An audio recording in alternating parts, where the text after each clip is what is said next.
नमस्कार दोस्तों, simple interest की आज हमारी 5th क्लास है और आज की क्लास में हम डिस्कस करने वाले हैं जो सिंपल इंटरेस्ट के क्वेश्चंस के टाइप बचे हुए हैं उन क्वेश्चंस के टाइप्स को आज हम क्लियर कर लेंगे। तो लास्ट तक वीडियो को अवश्य देखना माय डियर फ्रेंड्स। तो स्वागत है आपका आपके अपने चैनल अरविंद मेवाड़ा क्लासेस में।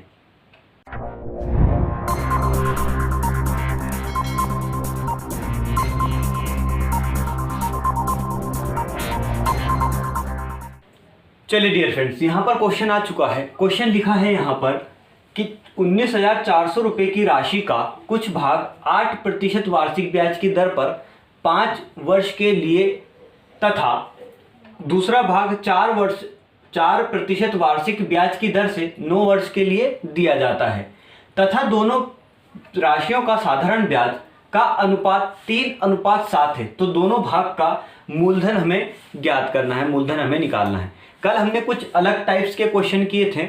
यहाँ पर आधा जो हमारा इंफॉर्मेशन है वो नहीं दी थी, वहाँ पर आधी इंफॉर्मेशन दी थी, मतलब उसके आगे का जो टाइप्स है वो ये क्वेश्चन है। ठीक है, तो अब इसको कैसे सोल्व करें? तो दोस्तों सोल्व करने का तरीका खुद क्वेश्चन ने बोला है कि इस तरीके से इसको सोल्व कीजिए। कैसे? यहाँ पर अनुपात दिया हमें दोनों राशियों के साधारण ब्याज का अनुपात। तो साधारण ब्याज क्या होता है हमें पता है, एसआई बराबर होता है एसआई बराबर PRT, ये बात हमें पता है इंटू 100, ये बात सब जानते हैं। PRT इंटू 100 ये बात हम सब जानते हैं। तो माय डियर फ्रेंड्स, क्यों ना हम साधारण ब्याज का अनुपात लेकर इस क्वेश्चन को सोल्व करें। तो कैसे करेंगे? बेसिक तरीका है, कोई ज्यादा डिफिकल्ट क्वेश्चन नहीं है, सिर्फ हमें देखने में बहुत ज्यादा डिफिकल्ट लग रहा है। तो स्टार्ट करते हैं सोल्व करना। तो यहां पर दोस्तों सबसे पहले मानना पड़ेगा हमें पूछा क्या है, जो पूछा है वही मान लेते हैं। मूलधन हमसे पूछा है तो दोनों भागों का मूलधन पूछा है, तो माना पहला मूलधन P1 है तथा दूसरा मूलधन P2 है। यहां तक बात समझ में आ गई? हमें जो पूछा था हमसे वो हमने मान लिया है। माना पहला मूलधन P1 है, दूसरा P2 है। यहां तक बात क्लियर हो गई। अब दोस्तों करते क्या है, हमें सिंपल इंटरेस्ट दिया है, मतलब ब्याज का अनुपात दिया है, रेशियो ऑफ सिंपल इंटरेस्ट। ठीक है, क्या है 3:3:7। ठीक। अब दोस्तों SI1 अपॉन SI2 ऐसा कर सकता हूं। क्यों? क्योंकि हमें SI1 कितना दिया है, SI1 दिया है 3/7। बात यहां तक समझ में आ गई। तो SI का फॉर्मूला क्यों ना पुट कर दूं मैं यहां पर, SI का फॉर्मूला यहां पर पुट कर दिए P1। ठीक है, P1 इंटू R1 कितना दिया है। अब यहां से हमें इंफॉर्मेशन देखना है क्या क्या दिए है क्या क्या नहीं दिए। तो दोस्तों पहली राशि जो है 8% वार्षिक ब्याज की दर पर देता है, कितने वर्ष के लिए? 5 वर्ष के लिए। तो पहले साल का ये जो पहला हमारा पार्ट है, पहला जो मूलधन है उसका हमारा क्या दे दिया है, परसेंटेज दे दिया, दर दे दी और समय दे दिया। तो पहला क्या है 8% की दर से और 5 वर्ष के लिए। ठीक है, बात यहां पर समझ में आई।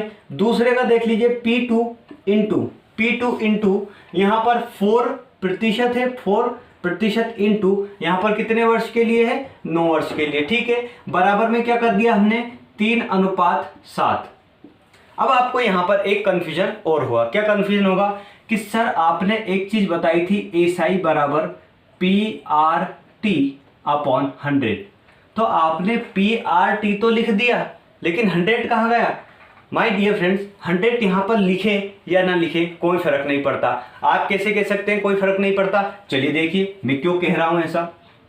SI1 हमने क्या लिखा, PRT अपॉन 100। ठीक है, SI2 क्या लिखा, PRT अपॉन 100। ठीक है, अब हमने आपको बताया था, क्या बताया था? अब यहां से SI1 अपॉन SI2, मैंने आपको रेशियो एंड प्रोपोर्शन की क्लास में बताया था कि जब भी A से बटे में रहे कोई भी संख्या तो उसको कैसे लिखते हैं। जैसे मान लीजिए A/B है और C/D है, तो इसको कैसे लिखेंगे? इसको ऐसे लिखेंगे डियर फ्रेंड्स, A/B गुणा D/C, ऐसे लिख देंगे। ठीक है, अब यहां पर क्या आया हमारे पास, A क्या है PRT, ठीक है, अपॉन में 100 A/B, ठीक, गुना डी बटे सी, डी ऊपर चला जाएगा मतलब 100 ऊपर चला जाएगा, तो यहाँ पर पी आर टी, ठीक है, पी आर टी, ये दोनों 100 से 100 कैंसिल, तो यहाँ पर क्या बचा, पी आर टी अपॉन यहाँ पर पी आर टी।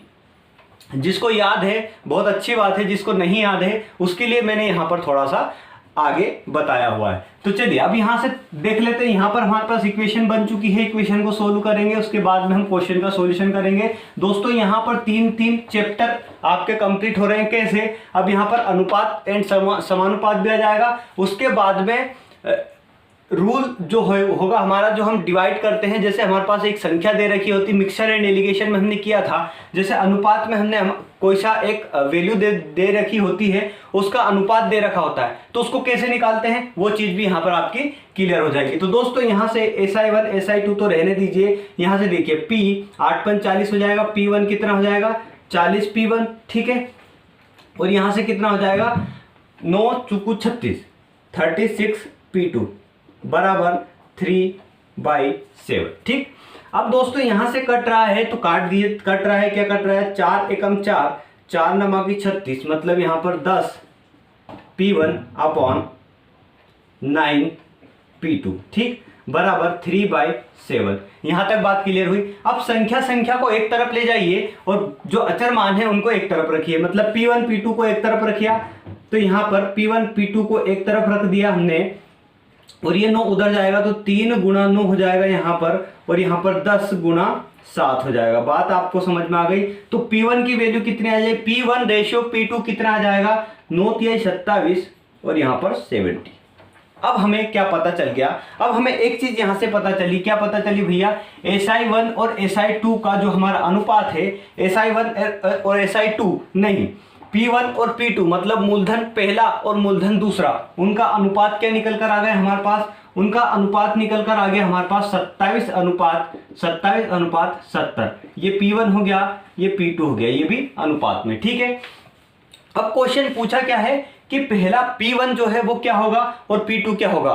पूरा मूलधन कितना दिया है, टोटल मूलधन दिया है 19,400, इसमें से हमें P1 की वैल्यू निकालना है, और P1 रेशियो में कितना दिया है 27, और P2 रेशियो में कितना दिया है 70। तो P1 यहां से निकाल लीजिए, बहुत आसान तरीके से निकालेंगे। कैसे निकालते हैं, टोटल जितना भी मूलधन दिया 19,400 दिया है, इसमें मल्टीप्लाई करते हैं जिसको निकालना होता है। अब हमें निकालना किसको है, P1 को निकालना, तो 27 का मल्टीप्लाई कर दीजिए, ठीक है, और डिवाइड करना है इन दोनों को जोड़कर, इन दोनों को ऐड करा तो हमने कितना हुआ 97। अब 97 यहां पर ये 2 बार चला जाएगा 9, क्योंकि 7 दूने होता है 14 और 9 दूने 18 और 1 19, ठीक है, तो 194, तो 2 टाइम्स यहां पर चला जाएगा तो 200, ठीक। बात यहां पर क्लियर हुई। तो P1 की वैल्यू कितनी आ जाएगी माय डियर फ्रेंड्स, 7 दूने 14, ये 00 तो पीछे लगाई दूं मैं, 7 दूने 14 हाथ आया 4, 2 दूने 4 और 1 5, मतलब 5400 जो आया हमारे पास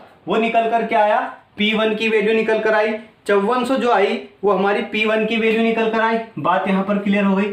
अब P2 निकालना है तो P2 उसी तरीके से निकालेंगे, मतलब यहां पर 19,400 लिखें या फिर 200 लिखें, ठीक है, 19,400 लिखें या 200 लिखें, बात बराबर है। क्यों, क्योंकि 97 इसके भी नीचे आएगा, 97 इसके भी नीचे आएगा, तो 200 के मतलब 200 टाइम्स इसको काटेगा। तो यहां पर क्या कर दूं मैं, 200 का गुणा डायरेक्टली में कर दूं 70 में, 200 का गुणा डायरेक्टली में किस में कर दूं 70 में। तो हमारा P2 की वैल्यू कितनी आ जाएगी, 7 दूने 14, 14,000 14,000, ये हमारा क्या निकल कर आया है P2। हमसे पूछा क्या था कि दोनों भाग का मूलधन हमें बताना है, तो पहले भाग का मूलधन हो गया 5400 और दूसरे भाग का मूलधन हो गया 14,000 रुपए, ठीक है। बात यहां पर आपको क्लियर हो गई। इन दोनों को जोड़ लीजिए, 19,400 ही आएगा, क्योंकि इसी में से ही पूछा था हमसे, ठीक है।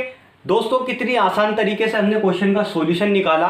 तो इसी टाइप का और क्वेश्चन आगे देखेंगे, और इससे थोड़ा सा और हटके क्वेश्चन, 2 टाइप और बचे हैं इसमें, 2 टाइप आज मैं इस क्लास में आपको कंप्लीट करवा दूंगा। तो चलिए देखते हैं अगला टाइप।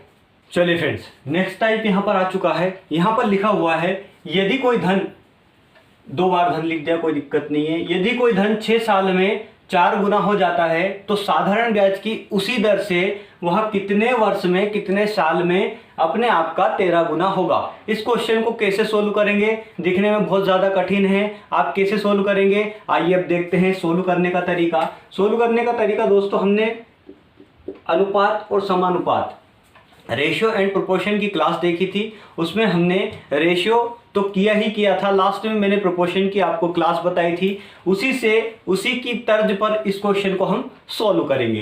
तो यहाँ पर दोस्तों, यहाँ पर इसको सॉल्व करने का बहुत आसान तरीका, ऐसा जब भी क्वेश्चन आए आपको कुछ नहीं करना है, सिर्फ ये करना, देखना यहाँ पर लिखा है 6 साल में या 6 वर्ष में कितना गुना हो जाता है, 4 गुना हो जाता है। ठीक है, तो हमसे ये पूछा है कि कितने वर्ष में 13 गुना होगा, 13 गुना होगा। बात यहाँ पर क्लियर हुई।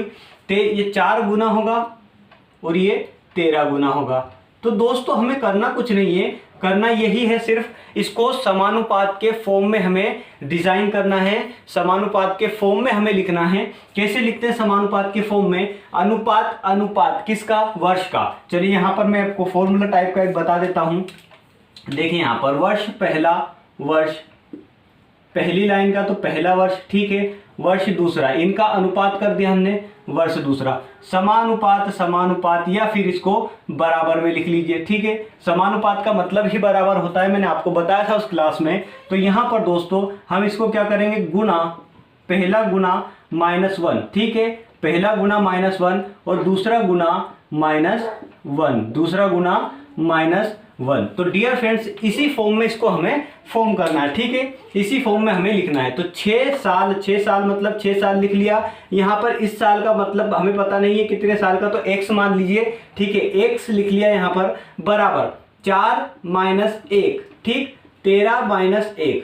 बात यहाँ पर क्लियर हो गई। अब दोस्तों यहाँ पर हमसे पूछा क्या है कि जो x है इसकी वैल्यू हमें फाइंड आउट करनी है। तो हमारे पास इक्वेशन बन गई है, फाइंड आउट करने में कोई दिक्कत नहीं होगी। 4 का इधर कर लीजिए, 6x, एक बार और कर लेते हैं, एक स्टेप और। ठीक है, 3 स्टेप का क्वेश्चन है सिर्फ, इससे ज्यादा का क्वेश्चन नहीं है। 6/x, यहाँ पर 3/12। बात क्लियर हो गई यहाँ पर। तो 3 से काट दी, 3 कम 3, 3 चुको 12, तो क्या हो गया 6/x = 1/4। तो दोस्तों यहां से क्या निकलेगा, x की वैल्यू, x को इस तरफ लेकर जाऊं तो x बराबर क्या निकल कर आएगा, 6 × 24।